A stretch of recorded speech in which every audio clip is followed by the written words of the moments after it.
Publishers are finally getting a fighting chance against AI bots, but the battle is far from over. Media Briefing Digiday Plus. Every Thursday at 10 a.m. Eastern, Digiday Plus members receive a curated roundup of the hottest media trends. Want more from the series? Check out https://digiday.com/series/media briefing.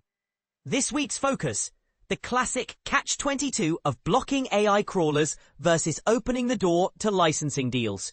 Publishers are stuck in a perpetual dilemma. Should they slam the digital doors on AI crawlers to protect their content, or leave a crack open in hopes of striking licensing and visibility agreements? The tension is palpable in every working group that brings together publishers and large language model LLM providers, from the IAB Tech Lab's recent session to countless private roundtables. There's no universal playbook, and the stakes are high because the decision isn't just ideological, it's a lever of bargaining power. Block the bots, you gain leverage in negotiations, but risk disappearing from AI-driven discovery. Leave them in, you stay visible, yet you may be giving away the very value you hope to monetize. That's the classic catch-22. But here's where it gets controversial. Recent moves by CDN giants and the rise of AI marketplaces are reshaping the rules of the game, giving publishers new tools to tilt the balance in their favor. While they're still not the dominant player, the outlook is noticeably brighter than it was a year ago. Tech partners are finally adding friction to the AI scraping process. Not long ago, a publisher's only line of defense against unwanted AI scraping was a polite Robots.txt file, a suggestion that most crawlers ignored. Add to that Google's overlapping AI and search crawlers, and publishers found it nearly impossible to opt out of AI overviews without jeopardizing their search rankings. Enter Cloudflare. In July, the CDN announced that publishers could default block AI bots at the edge. The move sparked a flurry of internal discussions among the biggest LLM providers, according to a publishing executive who asked to remain anonymous. Suddenly, publishers had a tangible way to say, "You can't have my content unless you pay." Trusted Media Brands, TMB, is already leveraging Cloudflare's bot blocking tools alongside Tollbit's AI-specific filters. While some sophisticated bots still slip through, these gates give TMB a stronger negotiating position when discussing licensing with LLMs. As VP of Business Development, Jacob Salomon put it, "It gives us a legal footing." If a major settlement ever occurs, we can point to the rates we set and argue we were bypassed, opening up a solid claim. The landscape is shifting fast. 3 publishers we spoke with, who asked to stay unnamed, now juggle 4 or 5 LLM partners each, a stark contrast to the single partner model that was the norm just months ago. This isn't solely because of Cloudflare's actions. It's also a sign that LLM providers are becoming more willing to discuss compensation for retrieval augmented generation, RAG, usage, after the July default block announcement. "There's a collective deference to Cloudflare here," says Justin Wohl, VP of Strategy at Attitude and former CRO of Salon. Their scale lets them speak for the technology's needs better than any individual publisher could. Robots.txt gets a makeover. In the past month, Cloudflare rolled out Content Policy Signals, an upgrade to Robots.txt that lets publishers declare whether their material can be used for search, training, or AI inputs. Coupled with the really simple licensing RSL protocol, publishers can embed machine-readable licensing terms directly into the file, specifying not just access rules but also post-scrape usage conditions. Sure, a determined crawler can still ignore the file, but the move represents a step toward legally enforceable parameters. As one anonymous media group exec noted, Cloudflare is trying to create enough friction at the CDN level to give us leverage. The LLMs have the firepower to bypass most mechanisms, but the goal is to make the cost of ignoring us higher than paying us. LLMs are feeling the pressure to play nice. Big AI players are scrambling to secure content deals. Amazon now boasts an extensive roster of licensing partners for Alexa and its shopping assistant, Rufus. Google is reportedly in talks with news groups, while Meta has opened its own licensing conversations. The catalyst, a growing realization that after the initial wave of web-wide scraping, model performance is plateauing. Brooke Hartley-Moy, CEO of InFactory, which helps publishers monetize archives via AI-ready APIs, explains, LLMs have hit a quality ceiling. They can't keep improving without high-quality, human-generated content. Free-for-all scraping just isn't enough to drive the next leap. In other words, AI builders now see publishers as partners, not free data farms. The sentiment is echoed by two publishers who recently spoke with Digiday.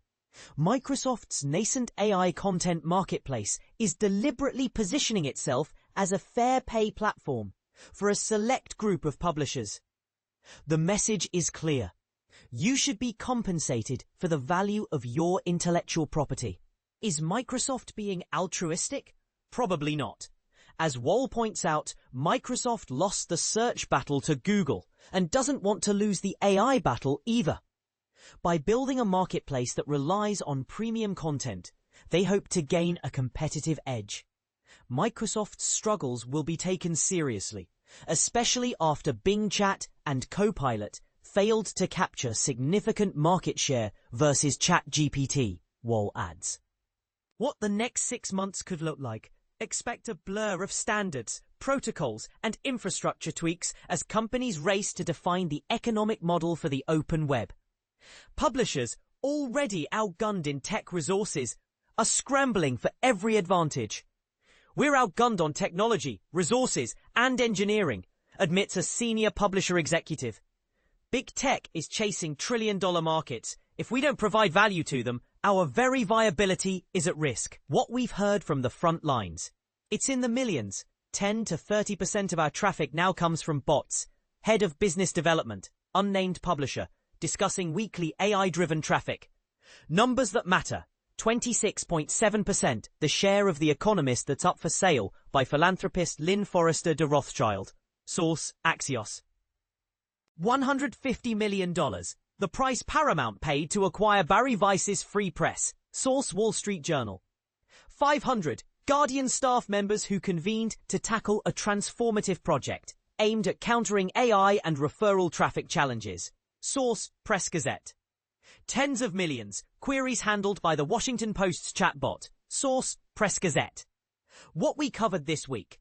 Publishers and tech giants push weekly talks on AI content use. Amazon, Meta, Microsoft, Google, and 35 publishers gathered at the IAB Tech Lab's LLM working group in NYC last Thursday. The group has moved to weekly meetings to hammer out standards for how AI should use and pay for content. Read more. https://digaday.com/media/from walls to frameworks. Publishers and tech giants push weekly talks on AI content use. AWNY 2025. Creators become the industry's new power brokers. Advertising Week highlighted the rise of content creators with 4 dedicated creator tracks, the most ever. Read more. https://digaday.com/advertising week briefing. Creators emerge as the industry's new power brokers.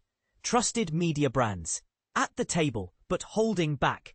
TMB is negotiating AI licensing deals, but is pausing on signing contracts until the scope of access is narrowed.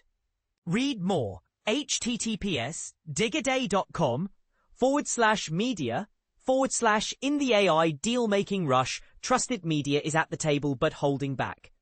The Economist's post-search AI-driven revenue plan. The publication is investing in formats harder for machines to replicate. Video, audio. And is taking a hard line against licensing deals with rival AI firms. Read more. https://digaday.com/inside the Economist's plan to grow revenues in a post-search AI-driven future. What we're reading. Perplexity launches a publisher revenue share program. CNN, Condé Nast, Fortune, LA Times, and The Washington Post have signed up for a share of subscription revenue from Perplexity's AI-powered browser, Comet. Press Gazette. Washington Post exec editor on newsroom overhaul. Matt Murray discusses staff turnover, the overhaul's challenges, and Jeff Bezos's role. Status. The Root returns to black ownership. Democratic strategist Ashley Allison acquires The Root from GO Media. CNN. Daily Mail creates two social publisher arms. New Media and Creator Media aim to become homes for social news, entertainment, and lifestyle brands. The media leader. Hearst Networks launches Hearst Canvas, a new unit focused on digital-first brands across YouTube, audio, and emerging platforms. World Screen. This is the part most people miss. While the technical tools are improving, the real power shift will come from collective publisher action. If you think a single outlet can negotiate a fair AI licensing deal on its own, think again. The future belongs to those who band together, set standards, and demand compensation. What do you think? Should publishers continue to block AI crawlers until a universal licensing framework lands? Or is it time to embrace selective openness and negotiate on a case-by-case basis? Drop your thoughts in the comments.